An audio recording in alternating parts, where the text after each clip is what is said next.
Dr. Betty Radier. Welcome. Yeah, thank you. How is the conference so far? Well, the conference has been quite enlightening. Okay. We've had a number of speakers speak about tourism and sustainability of tourism. Yes.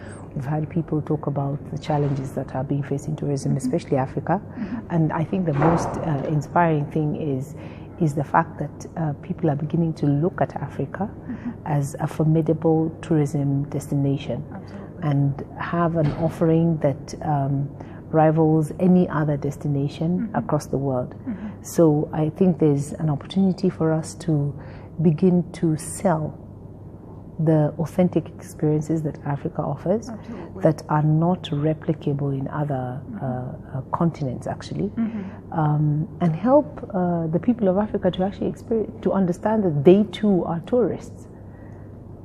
Absolutely. Domestic travel has been doing great. Domestic travel, Pan-African travel, you're a tourist because you move from one destination to another. You go to a place that is not your home. Yes, and that's what you actually do at KTB or Kenya Tourism Board. Tell us a little bit about that as the CEO. All right, so Kenya Tourism Board is the destination marketing state corporation for Kenya as a destination. And one of the things that we do is, first of all, the mainstay for Kenya Tourism Board is to ensure that people know about Kenya, know about the diversity of Kenya, want to visit Kenya and experience the authentic experiences that Kenya allows them to experience as a destination. So it's our role to not only package the mainstay sort of experiences like safari and beach, but to begin to open up Kenya as a destination in terms of diversity. Talk about sports, talk about culture, talk about golf, talk about just experiences such as being the home of champions, because we have world champions like at every sport. So just help people to understand that apart from just beach and safari, there's so many other experiences. Yes. Nairobi is opening up as one of the top 10 cities of the world in terms of food, in terms of nightlife, in terms of fashion, in terms of just young people who are dynamic and able to develop different businesses and become entrepreneurs in different fields just by creating their own space within Kenya. Absolutely. We have now different hubs. Now we used to say Kenya is the hub of East Africa, and now it's becoming a hub of technology, fashion. Exactly. Right? Technology, fashion is becoming the hub of gastronomy even, because you come to Nairobi and you can experience a number of different cultures from a food perspective. You can experience a number of different entertainment opportunities, because people are developing in music, they're developing in dance, they're developing in art, they're developing in craft, in culture. Kenyan and like yourself, you're developing in a simple thing like soap. You just mentioned Kenya had great improvement in numbers of visitors. What would you contribute that to? There are a number of things. First of all, as a country, we focused on making sure that people recover from the perception of security, because tourism goes hand in hand with security. Absolutely. So one of the things that our government has done is made sure that people understand that we have in place an infrastructure that ensures that our guests are secure and that they can experience our destination without concern. Right?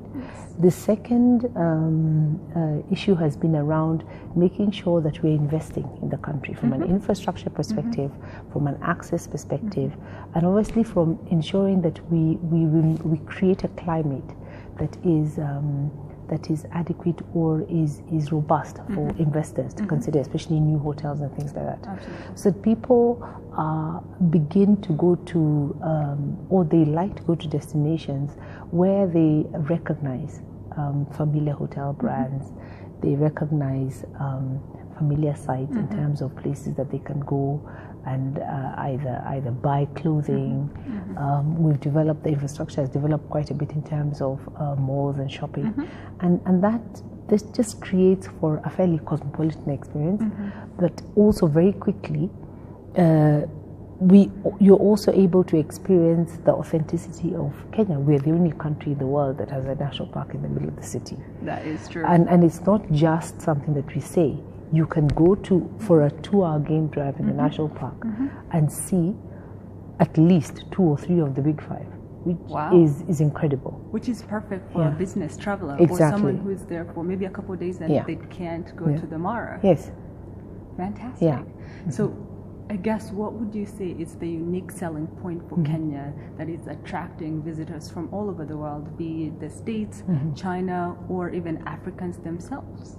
The one thing that Kenya has that we don't sell enough of is how authentic the experience is. The experience you have in Kenya is in the form that it was meant to be. Wow. Right? So we don't have artificial beaches, we don't have animals that we let out into the wild, we don't have home visits where you have cordoned off a culture or a community and you're creating a cultural experience that is not authentic.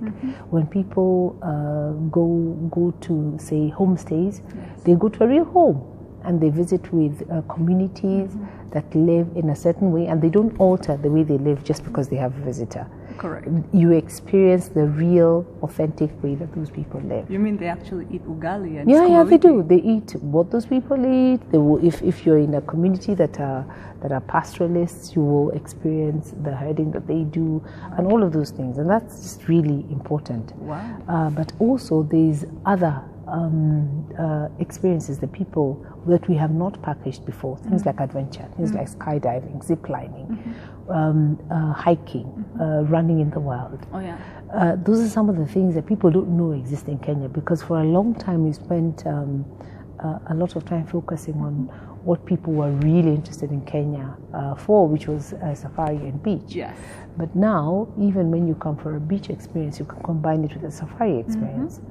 We have the newly launched standard gauge rail, the Madaraka Express, that allows you and will allow you with the county trains to have both a beach and a safari experience, where actually you could have a beach safari and city experience all in one day. Wow. Right? Or at least in two days, because you can land in Mombasa, go to Savo or Amboseli, where you stop over in one of either the Voi Mutitande. Okay.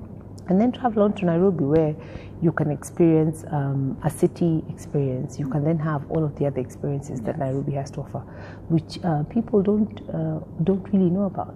Maybe even the diaspora themselves, they don't know what Madaraka Express is. Madaraka moves it's from the standard Nairobi. It actually moves from Nairobi to Mombasa in 4.5 hours. Only? Yeah. It's what an express train to 8 that moves. and 10 hours? Exactly. That is how far infrastructure has developed in Kenya. Wow. You can go to Mombasa and come back on the same day. It's interesting you said that. Yeah. It's interesting because every time you tell a tourist, I have to just even say it, because every time I tell people I'm from Africa, the first thing that comes to mind is either nature or wildlife safari. Exactly. And you mentioned there's so much to There's experience so much more. in Kenya. There's simple things like birding. The beach is not only in Mombasa. We have a beach in Western Kenya. So we have a park in Western Kenya. Wow. Yeah? You go to Laikipia and you can see a number of different things that people don't really know exist. Yeah. Which brings me to my next question. Now, a traveler these days are looking before they go anywhere, where mobile phones have become quite useful. Before I make a booking, I have to research. Either I go to Instagram or blog and find out more information. How is Kenya Tourism Board adapting or evolving to just cater to that new habit that a traveler is now doing? That's a great point. All you need to do is go to www.magicalkenya.com and you will see our very brand new Tembea Kenya videos that have got ordinary people having incredible experiences. So we have completely embraced the digital space to make sure that through our destination brand Magical Kenya, you're able to experience the destination even before you book or begin to travel. So gone are the days when we just expect you to work with the information that you might get from your travel agent. Oh, yes. We want to encourage people to visit Magical Kenya. When you do visit Magical Kenya, we've then developed an app that allows you to search for areas of interest, be it sport, be it birding, be it large mammals, be it adventure, and you can drill down and see what are the things that I can do in this place. Wow, what's the name of the app? And you just go to magicalkenya.com. That's it. Yeah, well, and it's there. You'll see there. I guess there's an app for that too. Yes. Yes. You have done an incredible job to promoting domestic travel and international travel. Like Tembea Kenya is huge. Oh, great. It's huge. We get to see it even abroad. Are you looking to do an incentive or a program, marketing program, targeting perhaps the diaspora or first, second generation? One of the things that we're doing is we're now targeting anybody, any visitor. Anybody who can travel, whether they're diaspora, whether they're domestic, whether they're Pan-African, whether they're international, whether they come from a different continent. Yes. Diaspora for us would be a lot easier because suddenly, number one, they will realize the development in terms of the experiences that they can now actually have in Kenya. But also because they're Kenyans, we would hope that they're patriotic enough. So they will not only want to experience the new experiences that are available in Kenya, but they are then able to be ambassadors for us in the markets where they're living, either temporarily or permanently, as people who sell a country or their home country and the experiences that their home country are able to offer guests. So that's really important for us because whenever we visit markets, we always have fora where we are able to showcase what it is, what's new about Kenya, what are the new experiences that we have in Kenya, and we encourage, especially people in the diaspora like yourself, to share with us some of the opportunities that are available that people ask for, either based on a complete lack of understanding of what's available, or just not understanding that the narrative for Africa has changed significantly. Africa is no longer the dark continent. Yeah. It's an open continent that is ready for business. Wow. Yeah? Wow. Yeah. Two questions just to follow up on that, what you just said. What do you think is the perceptions that other people have about Kenya or Africa? I'll say, for example, that people still think or are hesitant about going to Africa because of stories they've had in the past. So how are you communicating that Kenya should be on your bucket list? First of all, it's a fantastic and safe place to come, and probably right now you should be booking. Yeah, actually, I think one of the things that we've become very sensitive to is how media exposes not only Kenya but Africa as a continent. Oh, yes. I think it behoves us to be as Kenyans and as a continent to tell our own story and to create our own narrative. And the way that we do that is through people like you, through a blog. I meet you at a conference and we have a conversation about the destination, and suddenly you know things about Kenya that you would not ordinarily know. The other thing is the narrative around what security and what that means to each individual. Having, being either geographically challenged or having a narrow knowledge corridor of a destination is no excuse for you to make generalized statements about that destination, because there's other ways to get information. Absolutely, if you're curious like you say, if you're curious enough, you just need to go online to find out what else is going on, right? Yes. So for us, it's just to make sure that there's enough content in places that people, that are default places for people to search for information, which is online, or share information with friends. So that we are in spaces that people are currently going to as a matter of habit and as a matter of looking for information, and make sure that information about our country is available there. I recently just got back to Kenya, and I took pictures back And most of our friends said, I can't believe that's Kenya. That's Even it. diaspora themselves, most of them, and I'm guilty of this, most of them left when they could not afford to go and venture. Yeah. So they only know 2 places where it's supposed to be Mombasa, and they really don't know where exactly Mombasa. Yeah. And I think with Tembea Kenya and the campaigns that you're doing, we now know more out there and information. Which is great.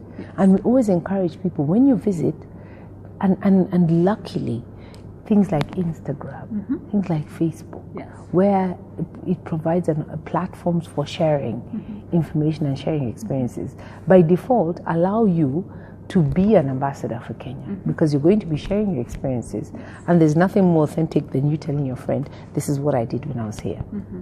Because they are more likely to believe you when you tell them, this is where I went and this is the sort of experience I had there. Yes. Yeah, then if they see what they perceive to be a commercial clip about Kenya. An advert compared to. Yeah.